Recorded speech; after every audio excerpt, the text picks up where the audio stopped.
इतिहास को समझने के तरीकों पर ना हमेशा से एक बहुत ही दिलचस्प बहस चली आ रही है। हाँ बिल्कुल, मतलब ये कोई नई बात नहीं है। हाँ, और एक तरफ तो हमारा मौखिक इतिहास है, मतलब वो ज्ञान जो बस कहानियों और यादों के जरिए एक पीढ़ी से दूसरी पीढ़ी तक ज़बानी तौर पर सफर करता है। और दूसरी तरफ हमारे पास लिखित दस्तावेज होते हैं जिन्हें बाकायदा स्याही से कागज पर या फिर पत्थरों पर उकेरा गया हो। एग्जैक्टली। और इतिहासकारों को ना ये सवाल हमेशा से परेशान करता रहा है कि क्या सिर्फ सुनी सुनाई बातों पर हम भरोसा कर सकते हैं या फिर उसी बात को सच माना जाए जिसका कोई पुख्ता लिखित प्रमाण मौजूद हो। ये सच में इतिहास की सबसे बड़ी उलझनों में से एक है ना?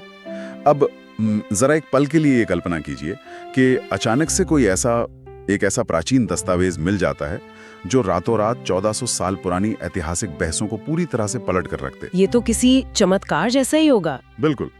और आज के इस विस्तृत अध्ययन में हम ठीक ऐसे ही एक दुर्लभ और ऐतिहासिक दस्तावेज पर गहराई से चर्चा करने वाले हैं। हमारा विषय है सहीफा हिम्माम इब्न मुनब्बे, जो कि ऐतिहासिक रूप से बहुत महत्व रखता है। हाँ, क्योंकि ये दस्तावेज इस्लामिक हदीसों का यानी पैगंबर मोहम्मद के जो कथन और कार्य हैं उनका सबसे शुरुआती और सबसे पुराना लिखित संग्रह माना जाता है। और आज की ये जो चर्चा है ये बहुत ही व्यापक और बहुआयामी होने वाली है। बिल्कुल, क्योंकि ये पूरा विश्लेषण ना एक ऐसे गहन शोध पर आधारित है जिसमें इस एक दस्तावेज को लेकर पूरे 100 अलग अलग आलोचनात्मक सवालों की पड़ताल की गई है। 100 सवाल? मतलब ये कोई छोटी मोटी स्टडी नहीं है। बिल्कुल नहीं। और सबसे बड़ी बात यह है कि इन सवालों को किसी एक नजरिए से नहीं देखा गया है।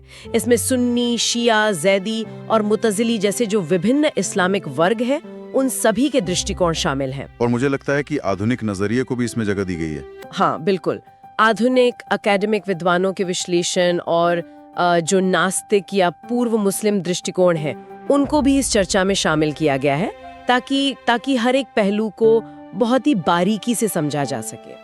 लेकिन इस विषय की गहराई में उतरने से पहले ना श्रोताओं के लिए एक बात स्पष्ट कर देना अत्यंत आवश्यक है। जी, ये बहुत जरूरी है।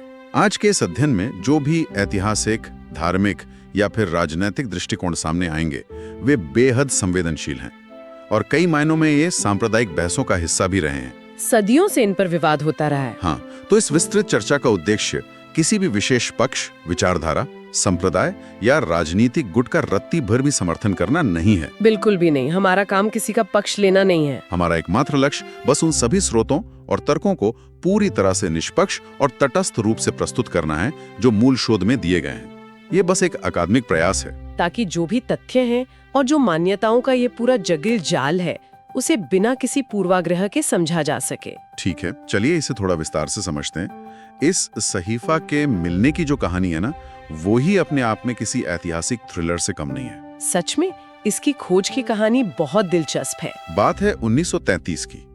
डॉक्टर मोहम्मद हमीदुल्लाह नाम के एक शोधकर्ता थे जिन्होंने पुरानी पांडुलिपियों की खोज शुरू की थी। और उन्हें ये दस्तावेज कोई एक जगह पर नहीं मिला था। नहीं, उन्होंने दमिश्क की ज़ाहिरिया लाइब्रेरी और बर्लिन की स्टेट लाइब्रेरी, वहाँ की धूल खांकती किताबों के बीच से इस दस्तावेज के पन्नों को खोज निकाला था। और उनकी ये खोज ऐतिहासिक दृष्टि से एक बहुत बड़ा मोड़ साबित हुई। वो कैसे? मतलब इस दस्तावेज के लेखक कौन थे? देखिए, हम्माम इब्न मुनब्बे है, एक यमनी विद्वान थे, लेकिन वो मूल रूप से फारसी वंश से ताल्लुक रखते थे। अच्छा, फारसी मूल के थे। हाँ, उनका परिवार असल में उन फारसी सैनिकों का वंशज था जो बहुत पहले यमन में आकर बस गए थे। और फिर 7वीं शताब्दी के अंत में हम्माम ने ज्ञान प्राप्त करने के लिए मदीना का सफर किया। मदीना में ही तो उस वक्त ज्ञान का सबसे बड़ा केंद्र था। बिल्कुल, वहाँ उन्होंने अपने शिक्षक से हदीसें सुनी और उनके शिक्षक कोई और नहीं बल्कि अबू हुरैरा थे जो पैगंबर मोहम्मद के एक बहुत ही प्रसिद्ध साथी रहे हैं।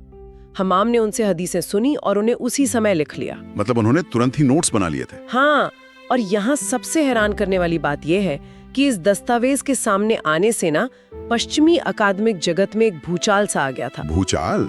ऐसा क्या था इस दस्तावेज में जिसने पश्चिमी विद्वानों को इतना परेशान कर दिया? दरअसल इग्नास गोल्डज़ीहर और जोसेफ शाइक जैसे जो विद्वान थे, जो कि 19वीं और 20वीं सदी के बहुत ही प्रभावशाली पश्चिमी विद्वान माने जाते हैं, उन्होंने एक पूरा सिद्धांत स्थापित कर दिया था। किस तरह का सिद्धांत? उनका मानना था कि हदीसें पैगंबर के समय की है ही नहीं, उनका दावा था कि इन्हें 100 या 150 साल बाद राजनीतिक और सामाजिक जरूरतों के हिसाब से घड़ा गया था। मतलब उनका कहना था कि ये सब बाद में बनाएगी कहानियां। हाँ, क्योंकि उनका मानना था कि इतनी लंबी अवधि तक, मतलब 100-150 साल तक, सिर्फ मौखिक परंपरा पर भरोसा नहीं किया जा सकता। इंसान की याददाश्त इतनी सटीक नहीं हो सकती। और ये एक ऐसा सिद्धांत था जिसे लगभग पूरे पश्चिमी अकेडमिक जगत ने उस समय सच मान लिया था। बिल्कुल। लेकिन डॉक्टर हमीदुल्लाह ने जो ये सहीफा खोजा, इसने इस पूरे सिद्धांत को सीधे तौर पर चुनौती दे दी। क्योंकि ये दस्तावेज तो बहुत पुराना था। हाँ, और जब इसका बारीकी से अध्ययन किया गया तो इसमें कुल 138 हदीसें मिली।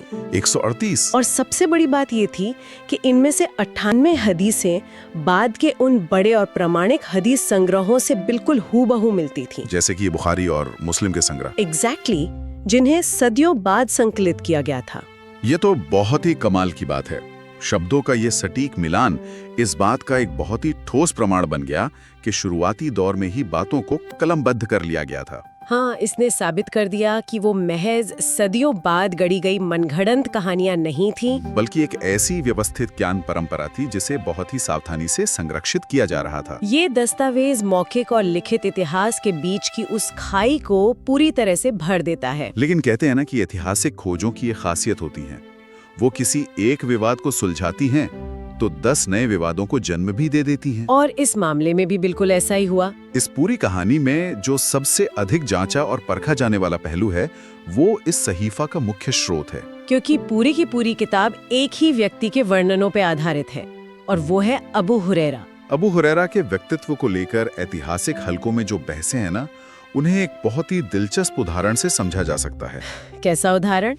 लेकिन जब फाइनल परीक्षा का समय आता है ना, तो पता चलता है कि पूरे सिलेबस के सबसे बेहतरीन, सबसे सटीक और सबसे विस्तृत नोट्स उसी छात्र के पास हैं। हाँ, ये बहुत ही सटीक उदाहरण है। अबू हुरैरा का मामला भी कुछ ऐसा ही प्रतीत होता है। ऐतिहासिक रूप से देखा जाए तो उन्होंने पैगंबर मोहम्मद के साथ केवल जीवन के अंतिम 3 वर्षों का ही समय बिताया था। सिर्फ 3 साल, जबकि मदीना में इतने सारे लोग थे जो दशकों से पैगंबर के साथ थे। वही तो, इतने सारे पुराने साथी थे, लेकिन अबू हुरैरा के नाम से हजारों हदीसें दर्ज हैं। और सहीफा हमाम इब्न मुनब्बे की पूरी प्रामाणिकता इसी बात पर टिकी है कि कोई व्यक्ति इतने कम समय में इतनी अधिक जानकारी कैसे याद रख सकता है और उसे आगे कैसे बढ़ा सकता है। और इस एक सवाल ने इस्लामिक इतिहास को कई अलग अलग विचारधाराओं में बांट दिया है। अगर हम मुख्य धारा के सुन्नी दृष्टिकोण का विश्लेषण करें तो उनका इस पर क्या नजरिया है? उनके पास इस असाधारण स्मृति का एक बहुत ही स्पष्ट और धार्मिक उत्तर है। सुन्नी विद्वानों के अनुसार अबू हुरैरा कोई साधारण व्यक्ति नहीं थे। तो उनका क्या विशेष स्थान था? वे अहल अल सुफ़ा का हिस्सा थे। अहल अल सुफ़ा? हाँ, ये उन गरीब लेकिन बेहद समर्पित लोगों का समूह था जो दिन रात मस्जिद में ही रहा करते थे। अच्छा, मतलब उनका मस्जिद से बाहर कोई खास जीवन नहीं था? बिल्कुल नहीं। उनका कोई व्यापार या परिवार नहीं था। उनका एकमात्र काम पैगंबर के हर शब्द, हर कार्य को बारीकी से देखना और उसे कंठस्थ करना था। एक तरह से वो फुल टाइम ज्ञान हासिल करने में लगे हुए थे। सही कहा। और सुन्नी परंपरा ये भी मानती है कि पैगंबर ने विशेष रूप से अबू हुरैरा की स्मरण शक्ति को अचूक बनाने के लिए ईश्वर से प्रार्थना की थी।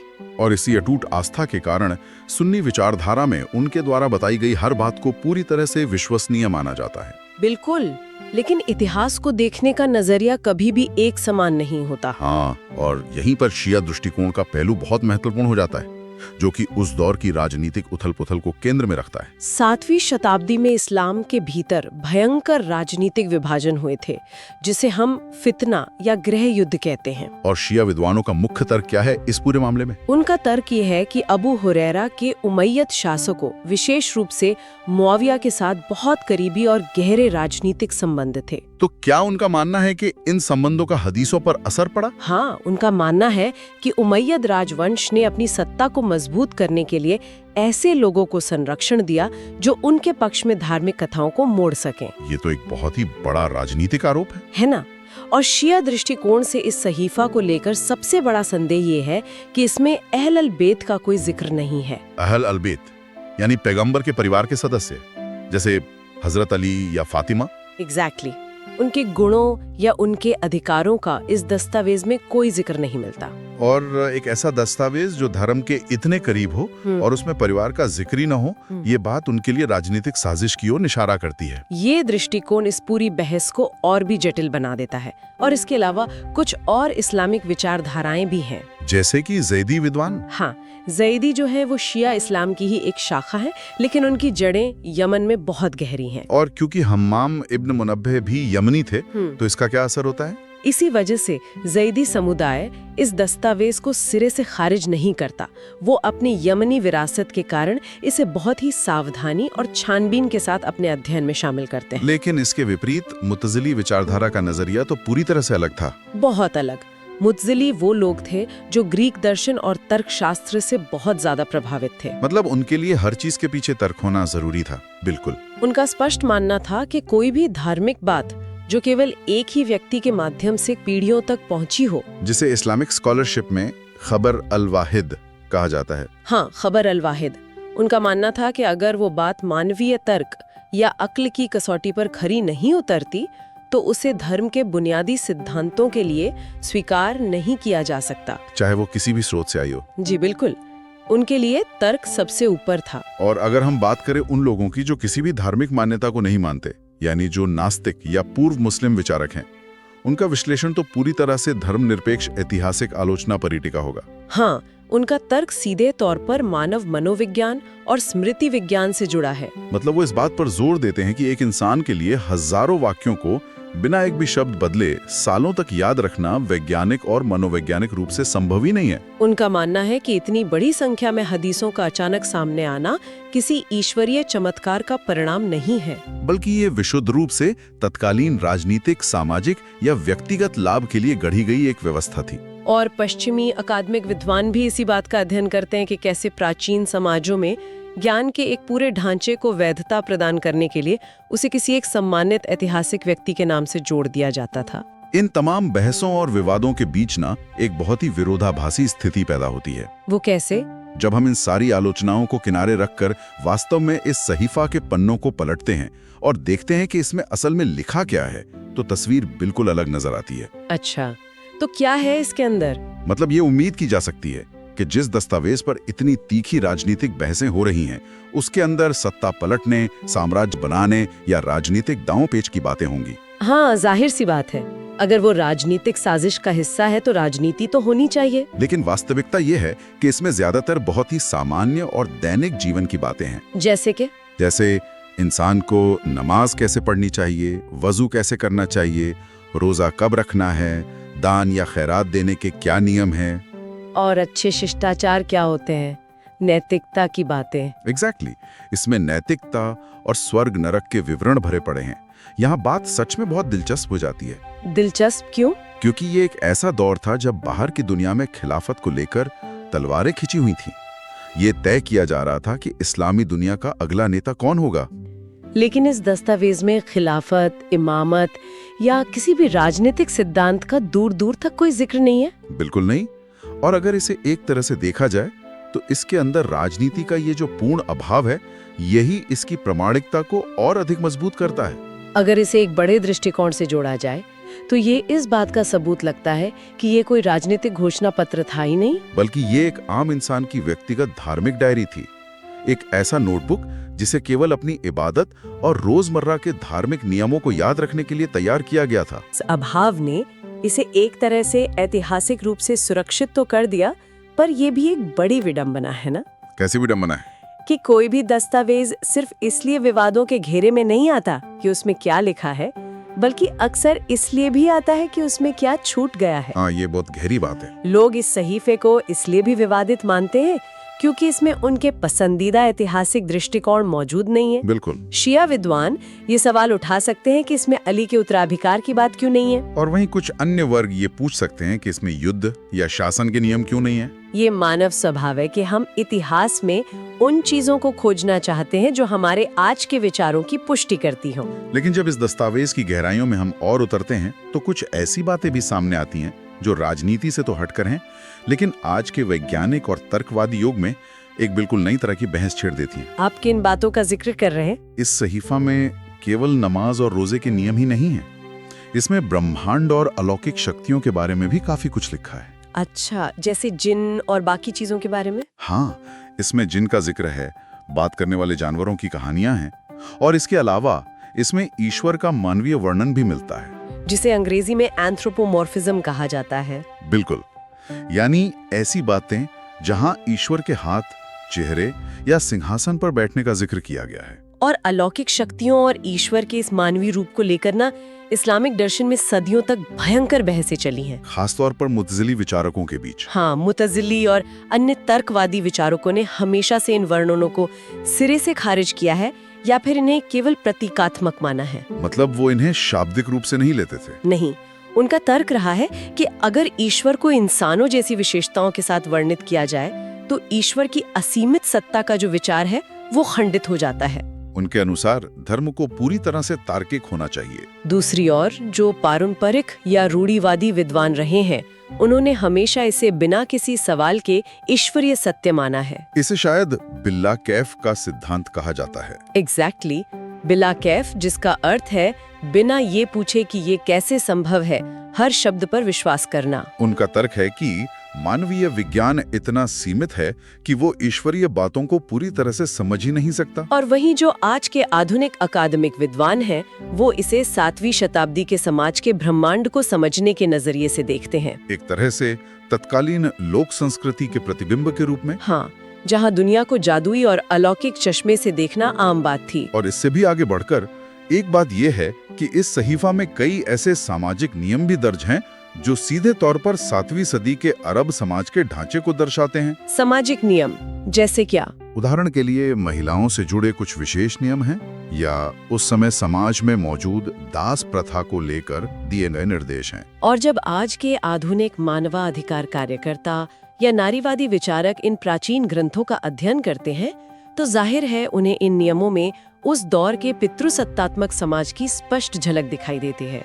बिल्कुल, और उनका तर्क ये होता है कि इन नियमों को उनके ऐतिहासिक संदर्भ में ही देखा जाना चाहिए, ना कि उन्हें आज के युग में ज्यों का त्यों लागू किया जाना चाहिए। इससे एक बहुत जरूरी सवाल खड़ा होता है ना? ऐतिहासिक संदर्भ बनाम शाश्वत नियम की ये जो बहस है, ये हर प्राचीन धर्म ग्रंथ के साथ जुड़ी हुई है। हाँ, जो बेहद पारंपरिक विद्वान है उनका मानना है कि ये नियम किसी विशेष समय के लिए नहीं, बल्कि हर युग के लिए बाध्यकारी हैं और इनमें बदलाव की कोई गुंजाइश नहीं है। लेकिन इसके बीच में कुछ सुधारवादी विद्वान भी आते हैं जो एक अलग रास्ता निकालते हैं। वो किस तरह का रास्ता निकालते हैं? उनका मानना है कि इस तरह के प्राचीन दस्तावेजों से हमें बुनियादी नैतिक सिद्धांतों को ग्रहण करना चाहिए, जैसे दया, न्याय और दान की भावना। हाँ, न कि उस समय के सामाजिक ढांचे को आज के दौर पर थोपना चाहिए। ये धर्म को देखने के दो बिल्कुल विपरीत नजरिए हैं। ये भी गौर करने वाली बात है कि हम्माम के एक सगे भाई भी थे जिनका नाम वहाब इब्ने मुनब्बे था, और वो अपने समय में काफी मशहूर भी थे। बहुत मशहूर थे। वो यहूदी और ईसाई लोक कथाओं, जिन्हें इसराइलियात कहा जाता है, उन्हें सुनाने के लिए पूरे अरब में जाने जाते थे। और ये कथाएं अक्सर बहुत ही रहस्यमयी और अलौकिक घटनाओं से भरी होती थीं। लेकिन जब हम्माम के सहीफे को देखा जाता है ना, तो इसमें ऐसी कोई भी यहूदी या ईसाई लोक कथा मौजूद नहीं है। ये वाकई दिलचस्प है। उन्होंने अपने भाई के प्रभाव से खुद को पूरी तरह दूर रखा और अपने दस्तावेज को केवल और केवल शुद्ध इस्लामिक नियमों और अबू हुरैरा द्वारा बताई गई बातों तक ही सीमित रखा। ये एक बहुत ही महत्वपूर्ण अकादमिक बिंदु है, क्योंकि पश्चिमी शोधकर्ता अक्सर ये तर्क देते रहे हैं कि शुरुआती इस्लाम पर उसके आसपास मौजूद पुराने धर्मों का बहुत गहरा प्रभाव था और कई कहानियां वहीं से ली गई थी। लेकिन हम्माम का अपनी पारिवारिक कहानियों से दूरी बनाए रखना और केवल हदीसों पर अपना ध्यान केंद्रित करना, ये दर्शाता है कि इतनी शुरुआती शताब्दी में भी विद्वानों का एक ऐसा वर्ग तैयार हो गया था जो ज्ञान को बहुत ही सख्त और व्यवस्थित तरीके से सहेजने के प्रति जागरूक था। वो चाहते थे कि उनकी परंपरा में बाहर की कोई भी मिलावट न हो। तो इस सब का आखिर क्या निष्कर्ष निकलता है? डॉक्टर हमीदुल्लाह की उस धूल भरी लाइब्रेरी की खोज से लेकर अबू हुरैरा की स्मरण शक्ति पर हुए विवादों तक, और सुन्नी और शिया दृष्टिकोण के मतभेदों से लेकर मुतज़िली तर्कों और आधुनिक सवालों तक, हमने एक बहुत लंबा सफर तय किया है। इसका सबसे बड़ा निष्कर्ष तो यही है कि ये पूरी चर्चा महज एक पुरानी पांडुलिपि के बारे में नहीं है। बिल्कुल नहीं।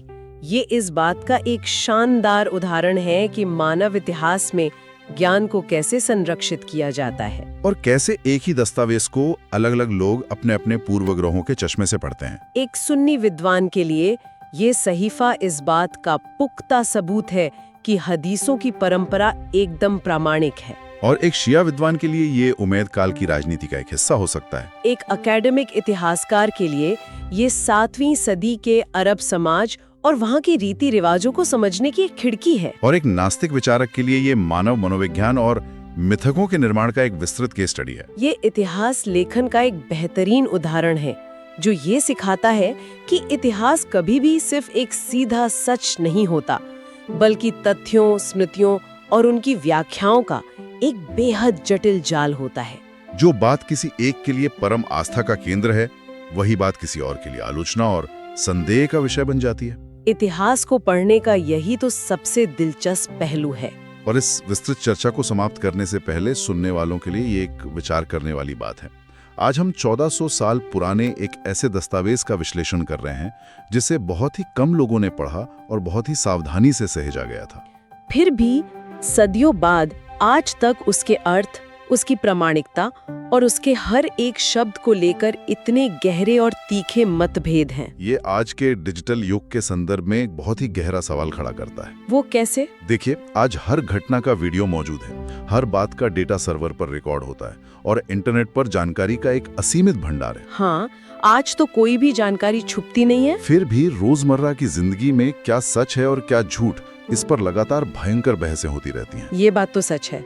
फेक न्यूज और नैरेटिव्स की लड़ाई तो रोज ही चलती है। तो सोचने वाली बात यह है कि अगर 1400 साल पुराने एक छोटे से और स्पष्ट दस्तावेज को इतनी सटीकता से बचाया गया और फिर भी उसके अर्थ पर आज तक इतने मतभेद हैं, तो आज से 1000 साल बाद के इतिहासकार जब हमारे इंटरनेट और सोशल मीडिया के अनंत आर्काइव्स को देखेंगे तो वो क्या निष्कर्ष निकालेंगे? क्या इतने सारे वीडियोस, आर्टिकल्स और डेटा के शोर के बीच उन्हें हमारा असली सच मिलेगा, या उन्हें सिर्फ हमारे पूर्वाग्रहों, हमारे विवादों और हमारी उलझनों का एक नया डिजिटल संस्करण ही हाथ लगेगा? ये सच में एक ऐसा विचार है जो ज्ञान और इतिहास को देखने के पूरे नजरिए को बदल कर रख देता है।